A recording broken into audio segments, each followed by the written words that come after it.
A young woman, outgoing and suffering a recent bout with depression, disappears, leaving a community, friends, and family in utter despair. Soon, clues lead to the possibility of suicide as an investigation heats up and focuses on her boyfriend and roommate. What actually happened on a hot August day within the dunes of Pensacola, Florida? And where is Tiffany Daniels? My name is M. William Phelps. I'm an investigative journalist and the true crime author of close to 50 books. I've dedicated the past 20 years of my life to helping families of the missing and murdered. Join me. We're crossing the line. August in Florida can be one of those months when residents stay indoors, hit the beach, or spend the evening in front of the air conditioner. It's beyond hot and humid. Tropical, I guess you could say. Pensacola, Florida is an interesting area of not only the state, but the country when you look at it from a crime perspective. It's located in the southwestern part of the Florida Panhandle, heading toward Mississippi and Alabama. It's a beach community. The sand is white as paper, and the water that turquoise color you find at a Caribbean resort. There are boats from different parts of the world, along with fishing vessels, arriving and departing at all hours of the day. Yet, when you head out of the beach area and into the northern Panhandle, what you find is a very southern, very rural, local part of the state in which many of the residents have lived all their lives. Most of Florida is not like this. I've investigated murder cases all over the Sunshine State for the past 20 years. In fact, I have chased serial killers around the Pensacola, Destin, Fort Walton Beach areas and can tell you from experience that it's easy to hide in plain sight there. When you travel around the state, many of the people you meet are not from Florida. They have instead wound up there for one reason or another, or seem to be just passing through. So again, from a crime perspective, a transient state like Florida, especially near the most western section of the Panhandle, with only one major highway in and out, offers criminals a lot of opportunity. It's early August 2013, the heart of summer. Pensacola resident Tiffany Daniels has been searching for a new roommate using an ad on Craigslist. And within a few days of posting the ad, she hears from 54-year-old Gary Nichols, who turns out to be the father of a good friend. Gary is in the middle of a major change in his life and tells Tiffany he's looking forward to living closer to where he works. Tiffany is 25 years old. Her parents, according to several public statements, are at first a bit concerned about a guy more than twice her age moving in, but then again, Tiffany kind of sort of knows him, and having an older guy around adds a slight smidgen of security in some ways. Gary is mature. He has a great job. He is financially stable and is someone who can help out around the place. So why not? Gary moves in. Near mid-August, Tiffany's long-term boyfriend is accepted into a robotics program he has been hoping to get into for a long time. The problem for the relationship is that he needs to move to Austin, Texas. Tiffany Daniels is a theater technician at Pensacola State College, an artist who paints sets and also creates her own paintings in her spare time. She loves her job. I can't leave, she tells her new boyfriend, at the same time saying she doesn't want to end the relationship. And so they decide to do the long-distance thing. Give it a try. On August 11th, Tiffany makes her boyfriend what published reports later call a farewell breakfast to send him off. After he leaves, Tiffany is said to have retreated into herself. And with that and the new circumstances, she now finds herself in a bout of situational depression. I think we've all been there. The brunt of it lasts a day. Tiffany is a strong, resilient woman. someone who is able to bounce right back. She's a talented artist. She makes friends easily. Her extroverted personality and outgoing spirit often rub off on those around her, which has allowed Tiffany to transform a dark time, perhaps, into a lighter one.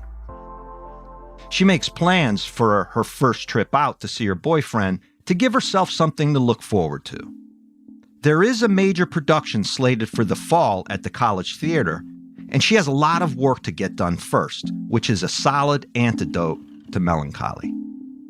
She is a frequent visitor to the arts and culture of Pensacola and leans on that to boost her spirits. So Tiffany might be down and even sad, but she is certainly not allowing the situation to control her.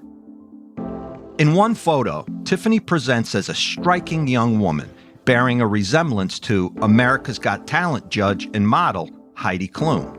Straight, dirty blonde hair, sharp facial features, blue eyes, 5 feet 7 inches tall, about 130 pounds. In other photos, perhaps when she was younger, she comes across as the quintessential girl next door, a sunny, always smiling, more than happy woman. It's clear she loves life. That night, August 11th, Tiffany and Gary, her new roommate, sit down to watch the 1975 film Monty Python and the Holy Grail, a comedy staple from the infamous troupe of English actors and comedians. A silly, over-the-top film, more than likely culturally inappropriate today, I can recall myself belly laughing at when I saw it as a child. Tiffany has a reason to watch the movie. The theater she works for is in rehearsals to put on a version of Monty Python and the Holy Grail that fall. After the film, Tiffany says goodnight and heads off to bed. Gary later says he does the same. The following morning, August 12th, Gary wakes up and notices that Tiffany's vehicle, a Toyota 4Runner, is gone. She must have gotten up for work early and left. Tiffany shows up for work on time. She even speaks to her boss that morning. "I need a week off," she asks. He approves the request, though Tiffany never explains why she needs the time off. It's a sudden request, out of the blue. On August 12th, about 4:45 that evening, Tiffany Daniels clocks out of her job, gets into her gray 4Runner, and drives out of the school parking lot.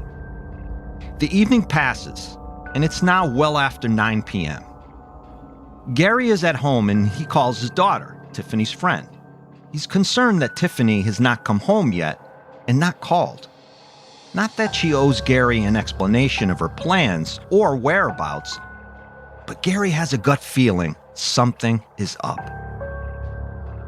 His daughter tells him to chill. Tiffany is an adult, can take care of herself. There's no need to be concerned. She probably stopped at a friend's, went out, or whatever. The next morning, Gary wakes up and looks out the window. Tiffany's 4Runner is not parked in the driveway. He checks her room. Tiffany never came home. Gary's internal alarm bells sound.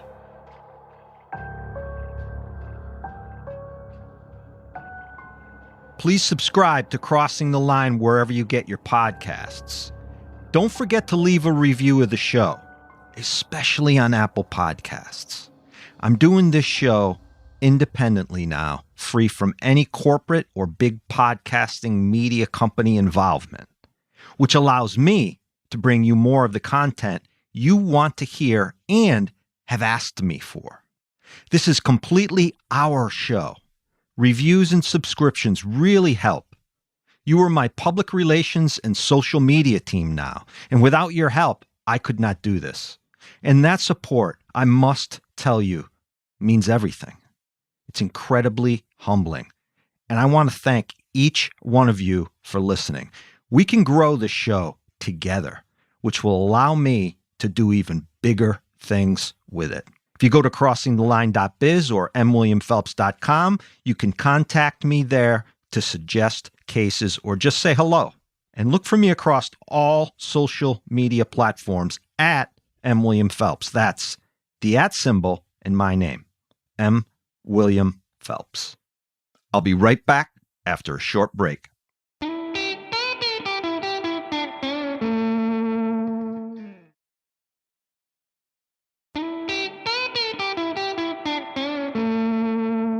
When someone doesn't show up when they are expected, or they seemingly disappear from their normal life routine, it's okay to be concerned.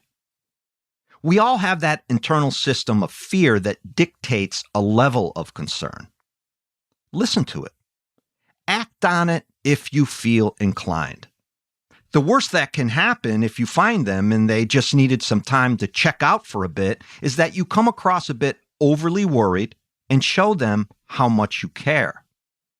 Of course, there are extremes on either side of this.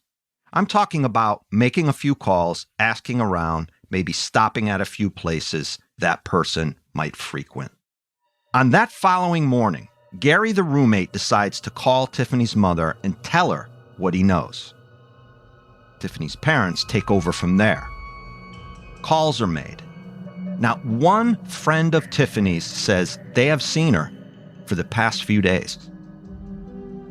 By the end of that week, with still no word from Tiffany, her mother phones the local sheriff's office. She'll return, they tell the family. She's an adult. No need to worry is the message the family receives from the sheriff's office. After hanging up, however, the sheriff calls the Pensacola Police Department and tells them to take over the case. One of the ideas talked about within Tiffany's family is that, being a lover of nature, Tiffany could have gone camping without telling anyone. Her boyfriend had left, she was feeling a bit down, and so perhaps some time alone in nature would get her back on track. That might also explain that week off she took from work. The Pensacola PD search her room inside the residence she lives with Gary. They find her tent and camping supplies, but no sign of anything out of sorts inside the entire apartment. Then they check out the usual suspects, the boyfriend and Gary. Both are vetted and their alibis and explanations are confirmed, and they can easily be ruled out of having had anything to do with Tiffany's sudden disappearance. Where do you go now? Throughout that first weekend Tiffany is gone, now almost a week, her family and friends get together and decide to form a coalition to help out any way they can.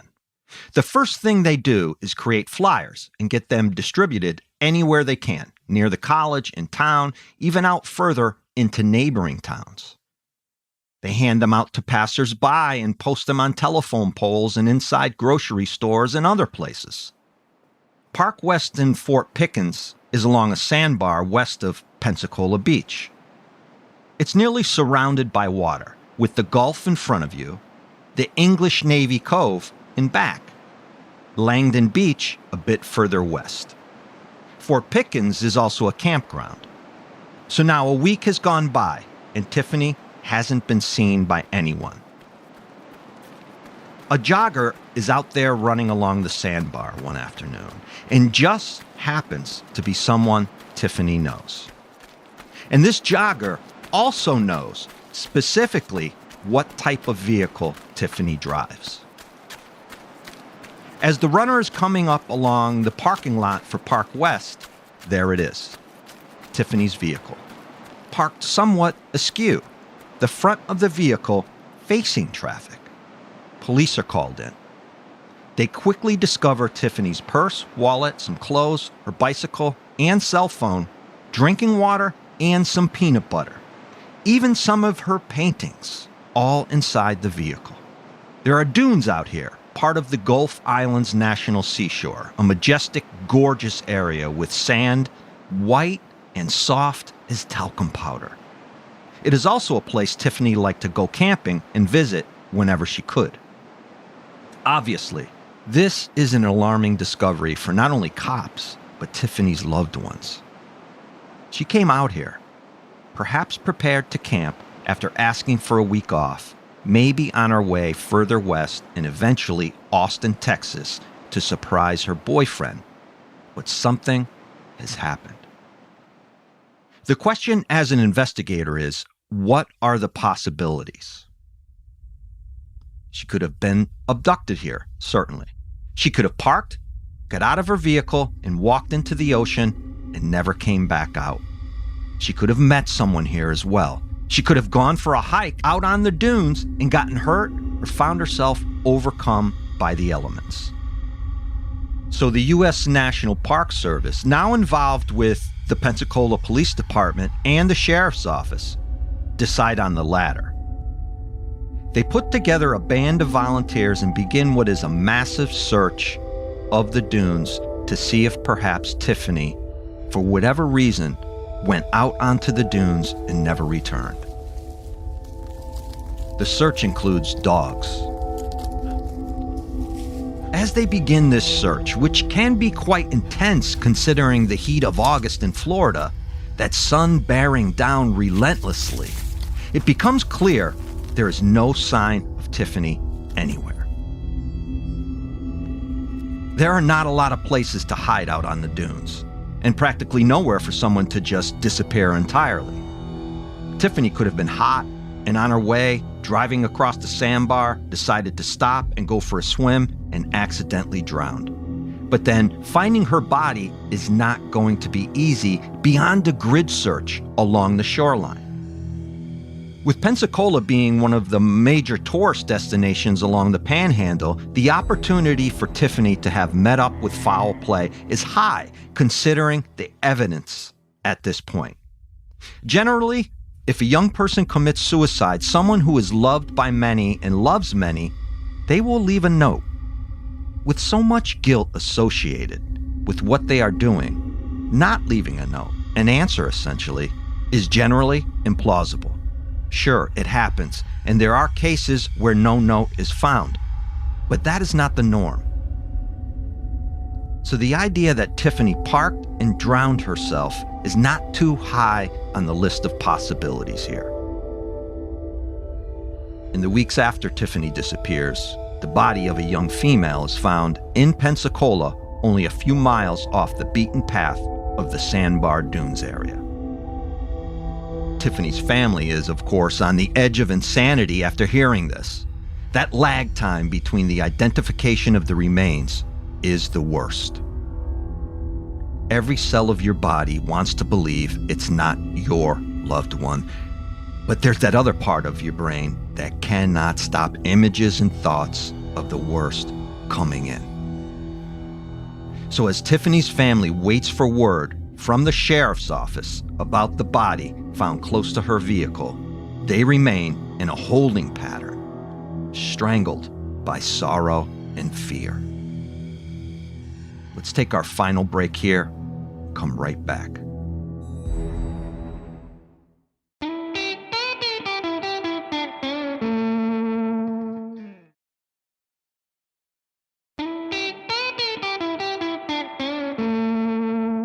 Gary, the roommate, comes up with some information. He says that at about 3:15 a.m. that morning after Tiffany did not come home, he had heard the front door to the apartment opening and closing, several times in fact. So he got up, went to see what was going on, but never found anything out of sorts. If you recall, Gary also claims Tiffany never came home that night. But phone records prove Gary was on the phone for a good portion of that night talking to his girlfriend. So it's not like he was standing at the front watching all evening. As computer forensics come back, techs believe Tiffany actually went home that evening and was inside the apartment between 5 p.m. and 7 p.m., the times at which Gary was talking to his girl. It's possible he never saw or even heard her inside the house. Another important clue forensics find is sand on the bike Tiffany had inside her vehicle, but no sand inside the vehicle where she would have sat down in the driver's seat. So it appears she tossed the bike in the back, but never made it into the vehicle herself. So here we have a situation where Tiffany goes out for a ride on her bike, comes back, places the bike inside the back of the vehicle, but never makes it into the vehicle. Then they uncover two prints, one on the steering wheel, one on the door. They are not Tiffany's.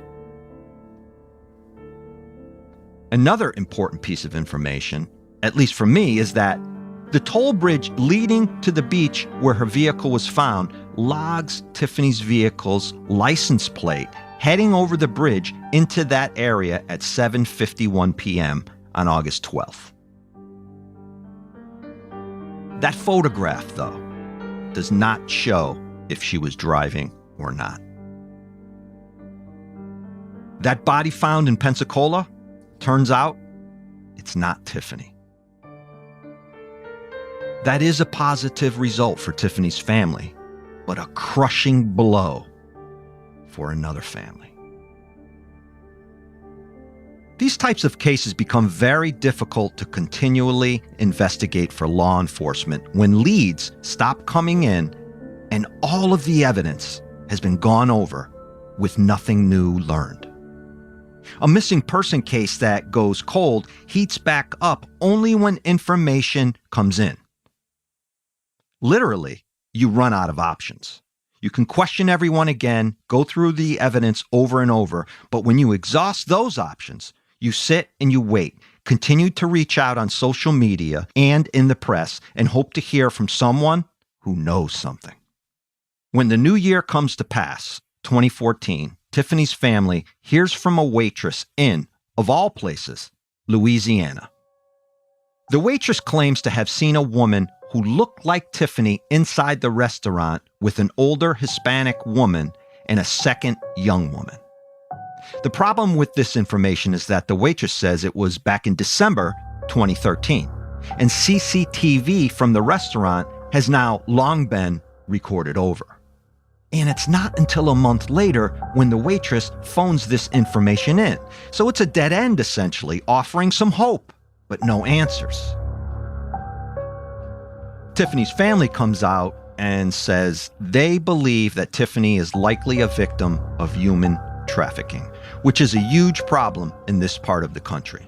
The family talks about the I-10, a major highway running from Jacksonville, Florida to California, and that Florida is consistently rated as the #1 state for human trafficking. That is definitely a possibility. In my professional opinion, however, I would not put this on the top of my list, though maybe a close second. I know this area of Florida far too well, especially during this period of 2011 through 2013 per se. There were several serial killers active in this region during that time, and these guys are extremely bold. And what I mean by that is they are not afraid to abduct women in broad daylight in front of people. The fact that it's likely Tiffany rode her bike, but then the bike is found in the vehicle with no evidence that she made it into the vehicle herself tells me that perhaps somebody was stalking her while she was riding her bike. And there is also a later report of two people on vacation in the area seeing a man exiting Tiffany's vehicle in that parking lot on the same day the vehicle was found. He was wearing red shorts, no shirt. I'm sure my good friends in law enforcement in that region have looked into every active serial killer case in the area to see if there are any similarities or connections. But again, there is not a lot to go on here. I don't like reporting these stories based on how sad they are. But it is an essential part of my work here to help families of the missing and murdered and keep these cold cases in the news as much as I can. If you have any information about this case, reach out to me or the Pensacola Police Department. Please. Anything. That's it for this week. Be back here next week with another case. And look out for my special 10-part limited series, 34 Fairview Road, The Murder of John O'Keefe, Karen Reed, turtle boy in a community divided. Coming soon, wherever you get your podcasts.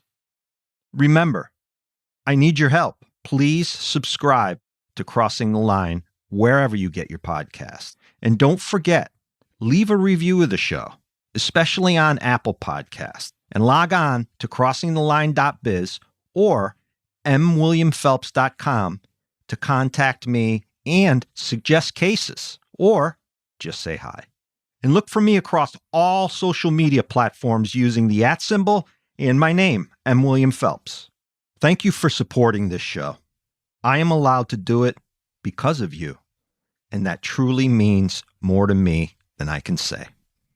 And remember, be safe, be aware.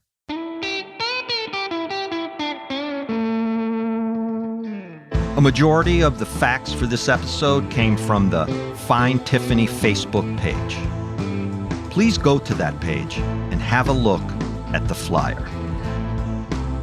For other information, I also use several stories from ABC News affiliate WEAR and the Pensacola News Journal.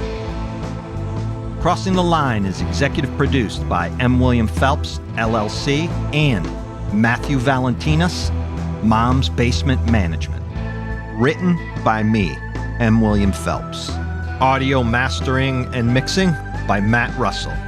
Original music written and performed by Thomas Mooney, Tom Phelps, and Matt Russell.